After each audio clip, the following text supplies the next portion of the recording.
We see a warrior showing his strength in a bloody atmosphere, surrounded by screaming people and bodies everywhere. Then someone places a crown on this powerful person and declares, "I have become king." Soon another figure appears and tries to kill him, but he easily defeats this challenger. Then the king looks at a mask and says, "I remember when I was a king."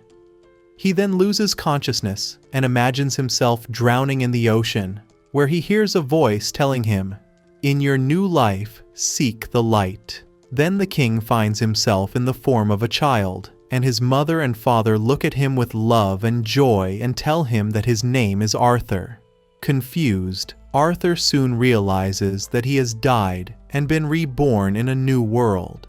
Arthur is frustrated with his situation, having lost what he had in his previous life. His father plays with him and tells his mother that he loves him very much. Arthur lives his life as a normal child, which he does not like, with his mother always taking care of him. He feels trapped by his powerlessness, as he is just a child with no fighting skills and no power. Then the child sees his father training in magic, and he seems to be very strong in mastering it. While training, his father accidentally hurts himself with a stone, and his wife goes to check on him and uses healing magic to heal the wound. Arthur is very impressed and thinks that there is a power in this new world that he has never seen before. The next day, Arthur's father trains again in the forest and is strong enough to defeat many monsters. Many people come and stand before him, revealing that they are his friends. Later, Arthur's father returns home and is greeted by his wife. When his father tries to hug her, the mother stops him because of the blood on his hands. Arthur realizes that in this world, people are allowed to carry weapons, which seems dangerous. Therefore, he wants to gain power as soon as possible. Arthur's mother reassures her husband that everything is fine, and that he has done his job well.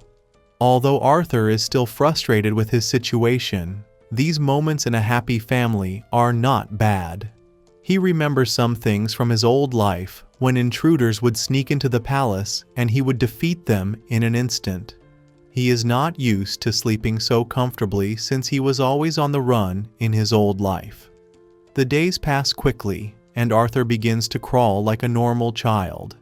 His parents encourage him and watch him carefully to make sure he does not hurt himself. His mother puts him to bed to sleep, but he does not fall asleep. After she leaves, Arthur jumps out of bed and carefully makes his way to the library, hoping not to attract his mother's attention. The child reaches the library and takes out a book. As he begins to read, he begins to learn what he wants and discovers that he was born on a continent called Dicathen, which has 3 kingdoms. The first is the kingdom of the Darv dwarves, who live underground. The second is the kingdom of the elves of Yedro, who live deep in the forest. And the third is Sabin, where Arthur currently lives. Arthur notes that this kingdom is similar to his old kingdom, but here the throne is inherited, not taken by force. Arthur then picks up another book, but drops both volumes on the floor. He realizes that this world is not as advanced as his own, and that this book reflects its relatively primitive technology. He finds that this world has magic, and that the power present here is mana, which is mostly hereditary. There appear to be 2 uses for mana: enhancement and summoning. Enhancers use mana to increase their physical strength, giving them incredible power, as well as defense and agility, while summoners can summon mana and control it at will. Importantly, the key to controlling mana is the essence of mana itself. In addition, most mages harness and use their abilities from early puberty until late adolescence, collecting the essence in their bodies in a single place called mana essence. Mastering the control of mana essence allows a person to become a mage. However, his mother interrupts him and takes him to change his diaper. According to Arthur, this body is still a prison and he needs to gain more strength.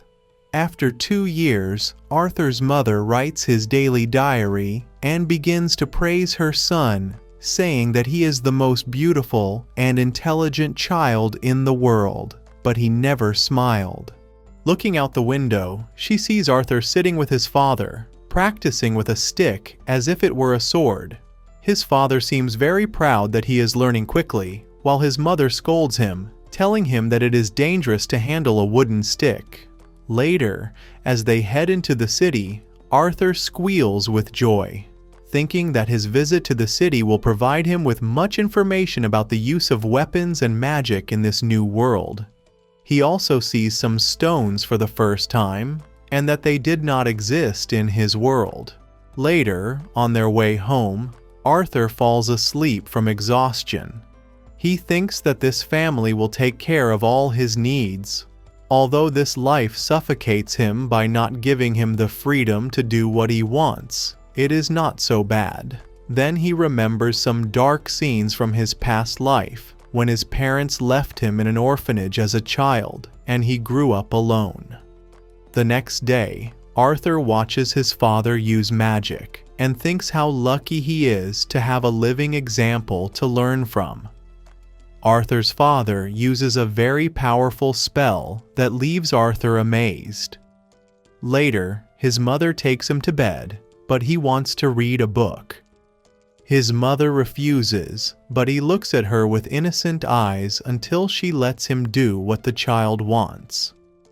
Arthur says that he has discovered many things in these 2 years, but the most important has been the discovery of his ability to produce mana by gathering all the essential parts of his body and concentrating them in one place.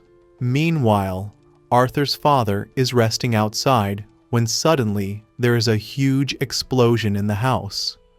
The father manages to save his wife, and when he realizes what has happened, he runs into the house to check on his son.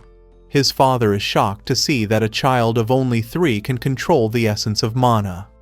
Arthur is very happy with his progress, but suddenly some wooden beams fall and he thinks he is going to die. However, his parents save him at the last moment. In this situation, Arthur begins to remember some events from his old life, when he saw his parents worrying and taking care of their children, while he was always alone. Tears begin to fall for Arthur, just as they did for his parents, and he hugs his mother and begins to cry for the first time, wanting someone to explain to him what is happening. Meanwhile, a huge demonic monster awakens. Here is the first episode of the new anime. Comment on this video if you want part 2 and subscribe so you don't miss the sequel. Thanks for watching.